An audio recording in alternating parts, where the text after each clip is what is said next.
The tweet storm is very abstract. It's deliberately meant to be broadly applicable to all kinds of different domains and disciplines and time periods and places.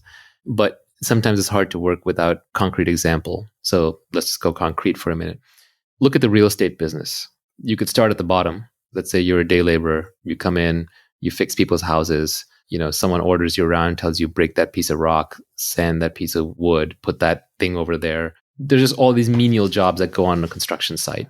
If you're working one of those jobs, unless you're a skilled trade, like say a carpenter or electrician, you don't really have specific knowledge. And even carpenter electrician is not that specific because other people can be trained how to do it. So you can be replaced. So you get paid your 15, 20, 25, 50. If you're really lucky, $75 an hour, but that's about it. You don't have any leverage other than from the tools that you're using. So if you're driving a bulldozer, that's better than doing it with your hands. So day labor in India makes a lot less because they have no tool leverage.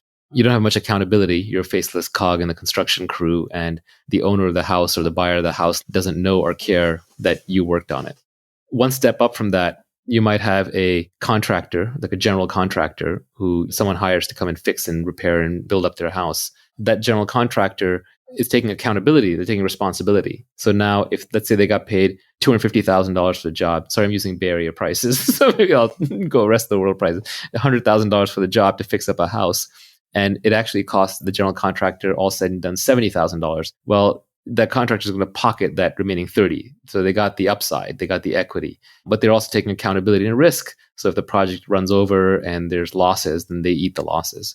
But you see, just the accountability gives them some form of additional potential income. And then they also have labor leverage because they have a bunch of people working for them. But it probably tops out right there. You can go one level above that and you can look at a property developer.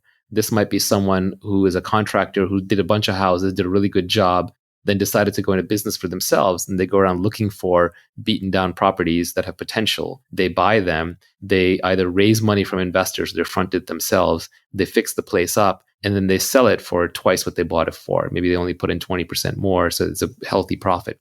So now a developer like that takes on more accountability, has more risk.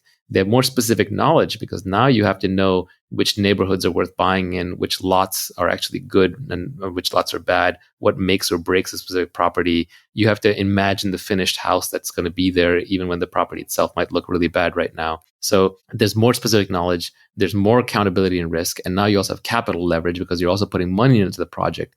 But conceivably, you could buy, a piece of land or a broken down house for $200,000 and turn it into $1 million mansion and pocket all the difference.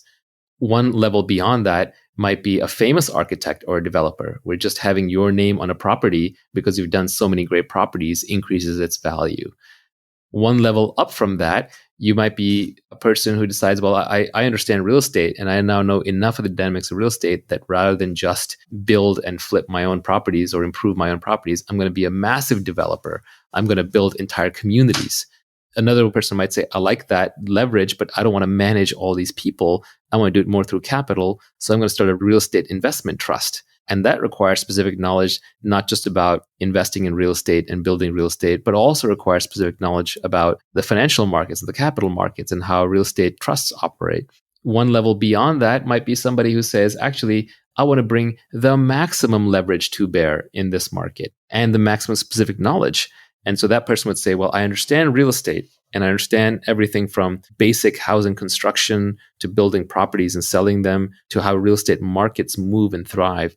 And I also understand the technology business. So I understand how to recruit developers, how to write code, and how to build good product. And I understand how to raise money from venture capitalists and how to return it and how all of that works. And obviously not a single person may know this. You may pull a team together to do it where each have different skill sets. But that combined entity would have specific knowledge in technology and in real estate. It would have massive accountability because that company's name would be a very high risk, high reward effort attached to the whole thing. And people would devote their lives to it, take on significant risk. And then it would have leverage in code with lots of developers. It would have capital with investors putting money in and the founder's own capital. And it would have labor of some of the highest quality labor that you can find, which is high quality engineers and designers and marketers who are working on the company. And then you may end up with a Trulia or a Redfin or a Zillow kind of company. And then the upside could potentially be in the billions of dollars or the hundreds of millions of dollars. So as you layer in more and more kinds of knowledge that sort of can only be gained on the job and aren't common knowledge.